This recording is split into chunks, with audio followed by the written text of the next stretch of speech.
can't succeed in business without doing this. Failing. Now that sounds funny, but I really believe it. And if you don't, I'm going to give you some examples that hopefully makes you do, because they're from some of the biggest names in business. You'll have heard them, whether they're people or brands, and they're going to convince you that you really do need to fail in order to succeed. Before I give you those examples, I just want to say that growing up, we're all taught that failure is nothing but a bad thing, right? It just is. You associate the word fail with just negative thoughts, negative emotions, and you don't want to fail. But the more you think about it, in business and in sport, especially like sports, like a love of mine, it's the same. Like, are you going to get anywhere in those two things especially without failing just a bit? Even a lot. It's not actually, no, scratch that. It's not even a bit. It's a lot. Are you going to get places if you don't try, if you don't fail, if you don't learn from those failings, and then you probably get to a point where you can succeed, even just a little. I think the reality is that without failure, you don't learn. And without failure, maybe you don't succeed. And it's a really refreshing mindset. So that's what I'm exploring here. All right, let's jump into some examples, because it was actually quite fun researching into this. And it's come up a lot during like podcasts I've listened to, books I've read, just other things. When you want to learn about business, this is a main topic that you just have to fail. Like, you just have to get there. And we only view big names as success because we only hear about the success stories, right? You don't often hear about the failure stories unless you dive into it, which I've done. You're welcome. Cool. Jeff Bezos, Amazon. He gave himself a 30% chance of Amazon even succeeding from the jump as like a business, as like this online bookstore in which it did start as that, but then it formed into what we know today. But he gave it a 30% chance from the start. I think that was just him being transparent. He also said that expecting something to fail was kind of liberating for him, which is kind of weird. But is that the method you kind of have? Like, or the mindset you kind of have? Like, hey, this could fail, but I'm embracing it. And that's enjoyable. Like, it's almost like the adrenaline rush of if it will fail or will succeed. What would the fun be if every single trial, product, business idea, how fun would it be if everything just succeeded? KFC, Colonel Sanders, you know the guy with the mustache? He was rejected, it's on record, 1,009 times. People rejected his fried chicken idea 1,009 times before he finally found some that said yes, and that became KFC. Walt Disney, I was referencing Walt Disney because I think it's kind of known that he struggled initially.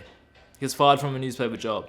And this is a funny quote. His editor said that he lacked imagination and had no good ideas. Now, what do we think of Disney right now? We probably think that's one of the most imaginative brands and businesses in the world, which is crazy. It also goes to show that you can only you only need one person to believe in you, just as much as you just need one person to shut you down and say you have no imagination to turn you the other way.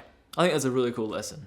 Like, careful who you listen to. Careful who you take feedback from, just acting like they're 100% correct. His first animation business also went bankrupt. Another fascinating one about Walt Disney is he had to mortgage his own house to finish Snow White, which critics predicted would flop, and it became the highest grossing film of its time. Success story, we love that. James Dyson, you know the vacuums? I really need to get myself a new one because the Dyson product, I don't know how many years they're built to last, but I need a new one. But he built and tested 5,126 failed prototypes of his vacuum before landing the one that worked. That's burning through 15 years of savings in the process, which is crazy. Like, imagine putting yourself in that situation and you're like, will my vacuum work? Harry Potter, J.K. Rowling, her manuscript, is that a her? I'm really funny with these famous people. Like, is that a her or him? But her manuscript was rejected by 12 publishers before Bloomsbury picked it up, which I assume is the publisher of Harry Potter. After that, 500 million plus copies sold. That's a success story. Airbnb pitched to 15 investors. 7 didn't reply. The rest passed, calling the idea too small, too creepy, which kind of is when you actually put it on paper, and the founders weren't technical enough. But clearly they just kept pushing, and now we know Airbnb is one of the biggest travel sort of companies, and it's like a go-to. If you're traveling somewhere, you're like, hey, I'll just look at Airbnb before I look at hotel prices. Like, these stories are really quite interesting. Slack, the messenger program that a lot of companies use. I used to use it in my previous job, and that Slack notification just rings in my head still. Gives me a bit of anxiety. Lucky I don't use Slack anymore in my business. But that started its life as like a multiplayer game called Glitch. The game flopped and they're like, hey, but the game flopped, but it had like an internal chat function that they're like, oh, maybe we're onto something here. And that's when they pivoted. Pivoting is a massive thing as well. Like sometimes your initial idea, your initial website, your initial brand, whatever, it's nothing what it eventually turns into, which I think is kind of actually cool. So they went from a multiplayer game to an online messaging hub, essentially. Instagram. This one's kind of funny. It started as Bourbon, which I've never heard of it, BURBN, which is a cluttered location check-in app that nobody really used. So once again, they pivoted. Founders noticed the one feature that people actually engaged in was photo sharing. So they stripped everything else and that became Instagram. There's a fair few examples there, but there's so many big names that we probably just think are massive successes. But how do they become those massive success stories? Those examples are not only like they're genuinely interesting to me, and I hope you found them genuinely interesting as well. But it's kind of inspiring because it's like even if you do fail, like for literal years, that person burned through 15 years of savings, it said.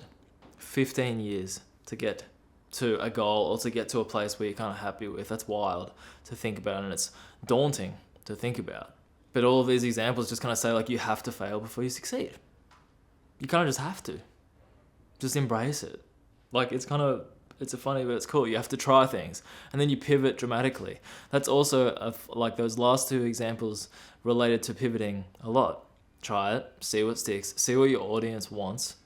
I'm actually going through this myself. See what your audience wants on YouTube, funnily enough. Like keep going in different directions, do different styles, see what the audience react to. It of course has to be something that you like, which I assume if you're doing these type of videos, you like regardless, but find out which ones you, the audience, likes more and pivot in that direction and keep leaning towards that. I think it doesn't matter how big or small of a company you are or how big of a following you have.